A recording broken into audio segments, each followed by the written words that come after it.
There's a lot going on in the cruise world, but you've come to the right place, and we'll get you all caught up next on the Cruise News Week in Review.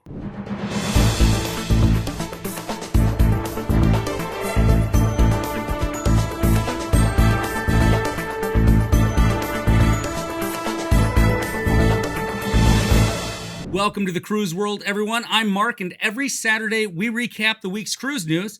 So if you like staying up to date on the latest, hit the subscribe button and the thumbs up. And like I said earlier, there is a lot going on, so let's get to it. All eyes were on a federal courtroom in Tampa, Florida, a little over a week ago, when a district court judge heard arguments from Florida, Texas, and Alaska, who were asking for an immediate injunction against the CDC's conditional sailing order. Many were hoping that an injunction could help get cruising restarted sooner, but on Wednesday, Judge Stephen Merriday signed an order stating that both parties must participate in mediation prior to June 1st. Honestly, I'm not sure that an injunction would have gotten the cruise lines up and running any faster, and it does seem that the cruise lines and the CDC are already communicating and positive changes to the CSO are being made. Vaccinated passengers won't have to be tested at embarkation and debarkation. They'll also be allowed to ditch the mask when outdoors and even roam the ports without needing to purchase a cruise excursion. And just yesterday, the CDC announced that they were rolling back the mandate that all cruises from U.S. ports had to be 7 days or less, and more regulations may be relaxed soon. The Alaskan Tourism Recovery Act passed the Senate last week, and on Thursday, the bill unanimously passed through the U.S. House of Representatives.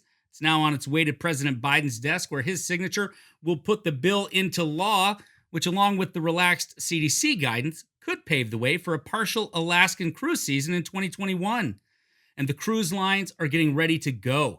Carnival Corporation has 3 ships set to sail from Seattle in July. Princess Cruises will be sailing 7-day cruises on the Majestic Princess from July 25th through September 26th. Holland America Line will offer 7-day itineraries on the New Amsterdam, July 24th through October 2nd. And the Carnival Miracle will sail from Seattle from July 24th through September 14th. But Carnival Corporation won't have all the fun. Royal Caribbean International also plans to have 3 ships sailing to Alaska starting in July. Royal Caribbean's Serenade and Ovation of the Seas, as well as the Celebrity Summit. And as a resumption of sailing from the U.S. draws nearer, Royal Caribbean has made the decision to cancel its Bermuda-based cruise program for the summer on the Vision of the Seas. In a statement, the company said, "The likelihood of cruises setting sail from the U.S. this summer is greater each day, and with that, U.S. travelers are increasingly showing a preference for more direct access to the ports of departure." And while those of us here in the U.S. are excited about the prospects of cruise resumption, that ship has already sailed in the U.K., literally. The MSC Virtuosa set sail on Thursday, ending the UK's 14-month cruise hiatus. James Stangroom, chair of Cruise Britain, said, "As the domestic season gets underway, we look forward to UK passengers also being able to travel to Northern Ireland, Scotland, and Wales in the coming months." Well over 20 Cruise Britain member ports are expecting calls and are supported by many service provider members. With a dozen cruise lines currently offering domestic cruises, there has never been a wider choice of options to explore the UK on a maritime staycation. Last Sunday night at the Miss Universe pageant, Carnival President Christine Duffy awarded Miss Dominican Republic Kimberly Jimenez with the Spirit of Carnival Award for embodying the company's values of fun, friendship, diversity, and inclusion.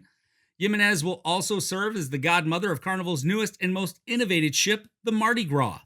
The Mardi Gras will be the first LNG-powered cruise ship in the Americas, and this week Carnival announced that her expected arrival in Port Canaveral will be June 4th.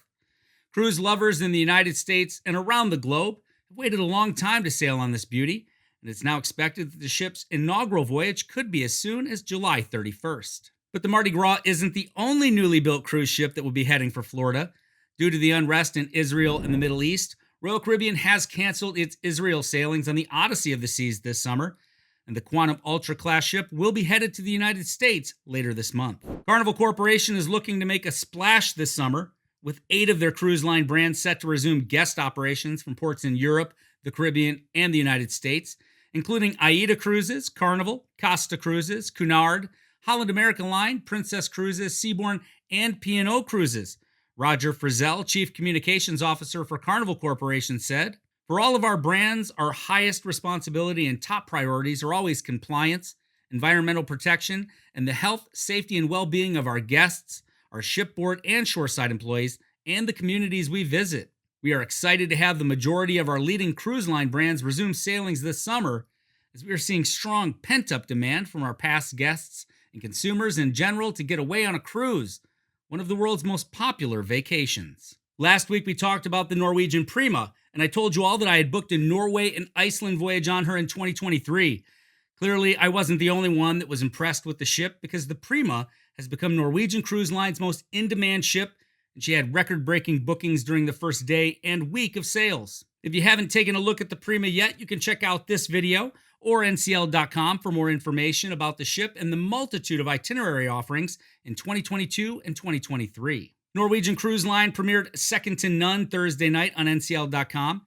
It's the second episode of Embark the series, and it focuses on the health and safety, the evolution of NCL's culinary offerings, and the intricacies of running one of the world's largest traveling production companies. Both the first and second episodes are now streaming online, and I've put a link down in the description so you can check that out. The Carnival Magic is nearing the end of her dry dock in Marseille, France. She's already sporting her fancy new paint job. In addition to the new livery, when the Magic emerges from her dry dock on Monday, she will also have an expanded casino with more slots and games, as well as a variety of other enhancements and upgrades. And reservations opened this week for a series of 4 to 8 day sailings on the Magic from Norfolk's Half Moon Cruise Center in the summer and fall of 2023. It includes cruises to Bermuda, the Bahamas, and for the first time, Canada and New England. Taking a look at our cruise stocks, and all three made very modest gains this week. Royal Caribbean finished the week at $84.66 a share, up less than 0.5%. Carnival Corporation and PLC gained 1.2%, closing at $27.53 a share. And Norwegian Cruise Line Holdings climbed to $29.07, up 1.69% from last week's closing bell. I'd say it was another positive week in the cruise world. Even the cancellations this week were based on a positive outlook for U.S. cruising. And it's great to see ships resume sailing in the UK. When is your next cruise? I'd love to hear about it, so drop me a note down in the comments or post it over in the Cruise World Facebook group. Don't forget to help us out by hitting the thumbs up and sharing this video with your cruising friends. As we inch our way closer to a resumption of cruising, remember, life is short. Cruising is fun. We'll see you next week.